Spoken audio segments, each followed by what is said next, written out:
Yeah, it's talk. We're creating conversations. Arrow.net, ARROE.net. What do you say we play it forward? These are real people, real stories. Episode number 428 is with Lyn Liao Butler, the creator of the book, Red Thread of Fate. Hi, this is Lyn Liao Butler. Listen to how energetic you are. I like you. And so are you. Wow, there's not too many of us around. I think we're going to get along just fine. What do you think? The creative spirit is something that, a lot of people think that we're all, especially writers, we're humdrum, we're locked up in a dark room and we're throwing words down on a page. But yet they don't understand that in the real world, we do have energy and we like looking at life. That's a good way of putting it. That's funny. Well, we're all in a dark room, right? How do you pronounce your name, by the way? Arrow, as in bow and arrow. Okay, it is Arrow. That's what I thought. Yeah, it was one of those names, being in radio, you're trying to figure out what's going to be the hook that people are going to remember. And boy, they didn't remember. It was Earl, it was Harold, it was Errol, it was every name but. That's crazy. Where are you? I'm in Charlotte, North Carolina. Where are you at? Oh, okay. I'm in just north of New York City. Oh, really? So you're on the same time I am, man. So it's up before the sunrise and let's get this day started type of thing. Exactly. My son, our 9-year-old likes to get up at 6 o'clock every morning and wake us up. So, so we have no choice. That's what it's all about. So for you to find your way to writing stories and sharing stories, did you grow up in a world where you did a lot of reading? How is it that you're able to make words work? Yeah, I grew up reading like everything and anything. I would read at the table. I would read while walking. My mom used to get mad at me and take my books away because she was like, you're going to fall down and hit something. And then when she took my books away at the table, I would read like the ketchup bottles and cereal bottles. That is so true. That is so true. Yeah, so I just grew up just loving books and reading. Like I used to read 5 to 7 books a week before, I became an adult and had to get a job and everything. But so I just always grew up reading. I never thought I was going to be a writer, but I loved books. Where along the path did you pick up the writing instrument? Because that's a brave, courageous thing to do, to be able to put your words now on paper and then to share it with people to read. Yeah, that I actually did not decide I was going to write until January 1st, 2015. Oh, wow. It was a very specific day. I woke up and I was like, I'm going to write a book. And that was like 6-7 years ago. I can't do math right now. I just, for some reason, what it was, I was a professional ballet and modern dancer in New York City for years. And then I was also a personal trainer and fitness instructor and owned a gym for about 10 years in Manhattan. And when we left and moved to the suburbs, my friends in New York City wanted to know what I was doing in the country. And I was like, I don't live in the country. It's the suburbs. So I started a blog just to keep them updated. And I guess my stories were so funny and they loved them. And so I was like, I can turn this into a book. And I just woke up and decided to write a book. Oh. And little did I know how hard it is to write a book and get it published. I was very naive. So true, because there are people that are listening right now, and I've always said that some of the greatest novels of our time are sitting in boxes underneath the bed or in the attic right now because they don't have the guts to release it. Yes, exactly. And I was the opposite. I thought, oh, look, I wrote a book. Now I'm going to find an agent. No problem. Yeah. And I finished it in 6 months. I sent it out without anybody ever having read it, which is like the number one no-no when you're a writer. People need to read your work. And I cringe now thinking about those poor agents that had to read that first draft that I sent out. It was, but yeah, I quickly learned that's not how the way to go. So I joined like 2 critique groups, connected with like other authors on Twitter, joined workshops, got myself educated, and it took me 3.5 years and 3 books to sign with an agent. So one of the things that I've noticed, especially since the pandemic started and things like that, is that humor and romance are no longer dating. They are full-fledged married right now because they are going together and we're loving it. Yes, exactly. You need it. We lived in this pandemic world where everything was so dark and depressing. It's like, so all my books have, I guess, some sort of humor in there that I didn't do purposely. It's just I have a very cheesy sense of humor, and it just kind of comes out. So some people like it, some people don't. How are you able to make the humor work on a page when comedians will tell you it takes a lifetime to craft a joke? I have no idea, to be honest, because I never thought I was very funny. because my sister always told me I was not funny. She says, that is so not funny. But like in this book that just released this week, Red Thread of Fate, the character is very shy and awkward, and she's not good in social situations. So when she was on a date, she didn't know what to say. She's sitting there awkwardly trying to think of small talk. And like she blurted out, "I like your pants," just because that was the first thing that came to her head. And it's so awkward. And so like, people thought that scene was funny.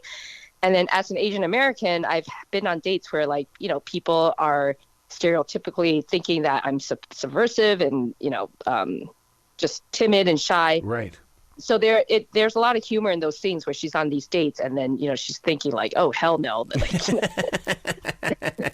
So it just kind of comes out like without my meaning to. It's just me trying to describe, or like words in Chinese, in Mandarin that you're trying to translate. So this one character is trying to say the word for asshole, and she came out hole of the butt. Just trying to translate it. She's like, he's such a hole of the butt. Everybody, what? Well, there's a way of cursing someone else. Well, it's almost like that from the page one, you invite the reader inside the story. And it's not like we're sitting out here going, okay, I'm going to read this book, da-da-da-da-da. No, we're in there. And you put it in ways to where we're going, oh, I'm just standing next to her. I mean, she may not talk about me, but I'm here inside this story. Yeah, I mean, that opening line, I think it's something like she was on the phone with her husband when he died, came because my husband is an FDNY firefighter, and he came home one day and told me about this horrific call they were on where a man was on the phone with his wife. She was waiting for a bus on a corner. She got struck by a truck and killed while he was on the phone with her. And I just remember thinking, oh my God, like, what would I do if that happened to me? And we were just about to go to China to adopt our little boy. And I was like, what do I do if that happened? And then now suddenly, I'm a widow, and now I have to go, decide if I'm going to go through this adoption. And then that's where the story came from. So it's just very vivid. And I hoped I got people into that story. You did. And you know what's going to happen? Readers are going to want to know more about the things about adoption. They're going to want to know things about the things that take place in it because they can relate with it, but they don't know where the information is. Will you put things like that on your website, or are you going to lead people in a direction where they can find answers? Yes. I think I put an author note at the end of the book where the research that I did, where while I was writing this book. So there's like a list of books that I consulted. And also I wrote a little bit more about our journey and how it affected this book. Because I wanted to show this human side of these international adoptions. Like usually you hear, there's baby girls available because of the one-child policy, which has since been lifted, which is why there are now boys available too. But I just want to show that human side of like the caretakers, the nannies that took care of the babies and their connection with the children who are then adopted, and how much that hurts for them to lose those children too. So yeah, I mean, you very honestly ask the question, what is fate, but more importantly, what is the result of choices? And those are two things that I deal with every day when I'm a daily writer. Because I mean, the winning is a choice. What else are you going to put in there then?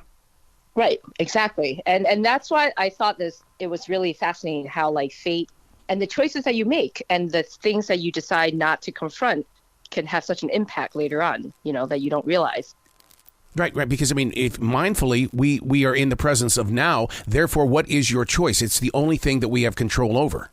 Exactly. It's like you can't control what happens to you, but you can control how you react to what happens to you. All right, I've got a question for you because you were a yoga instructor, and there's something about yoga that a lot of listeners don't understand. There's a thing at the very end that happens in yoga called nidra, and I have been studying nidra for the past 2 years. Not yoga in the way of nidra, but the spirituality and the meditation of nidra. Have you used that as a tool in growing yourself forward? Because it is powerful. Yeah. I mean, I have to say that my yoga practice has been such a balance, I guess, to my writing. Because, when you're writing, you're stuck by yourself in this, this space. And sometimes you get frustrated. And people ask me, like, how do you deal with writer's block? I'm like, I don't. Because when I need to get away, I either go practice yoga, I teach it.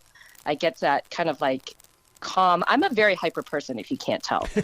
So, so I used to just teach mostly cardio and sculpt classes, but then I finally discovered that yoga I can do. I mostly teach vinyasa where it flows, but that at the end of the practice, that that mental and physical benefits that just comes from just practicing and calming down the mind, and just at the very end, how everything just kind of melts away.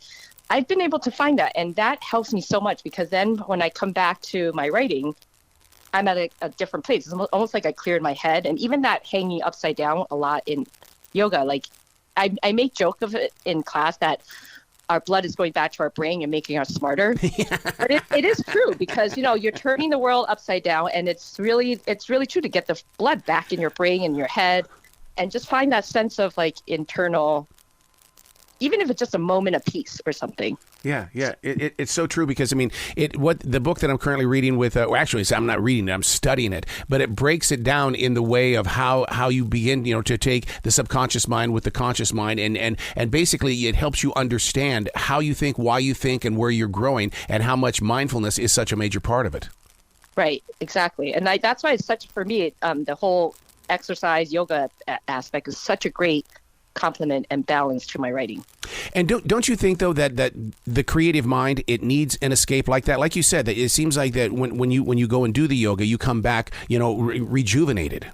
Right. Well, yeah, we definitely do. I always say this to my fellow writers. I'm like, get out, go do something. Like, get off the chair. If you're frustrated, don't sit in front of the computer and like beat yourself up. Just get up, go do walk the dog, run around, like hang upside down, do a guided meditation, or even just lie on the floor and breathe. I love sitting with a writer, and I'll say, how many of those voices in your head are you listening to? And then that's when you drop. Have you done meditation or nidra? Because you can get those voices in order. Right. So, exactly. Wow. You said that to them, right? So where can they go to find out more about you, give you some love, and really get your career going? Because I cannot wait to talk to you when you're like New York best-selling author for the 25th time. Right. Wouldn't that be nice? Yeah, this is only my second book, and I actually had an online event with Kristen Higgins, who is a 22-book New York Times best-selling author. She's like my idol, and she agreed to do my virtual event with me yesterday, and it was amazing. So hopefully we can get there too. But I made everything easy. It's just lynliaobutler.com, and then on all social media, it's just Lyn Liao Butler, and it's LYNLIAO, and then Butler, BUTLER. I love it. So I just made it easy for people to find me. That's what you got to do. That's what you got to do. You got to come back to the show anytime in the future. The door is always going to be open for you. I know. Well, we seem to have a lot in common, so. Absolutely. Well, you be brilliant today, okay? Well, thank you. You too.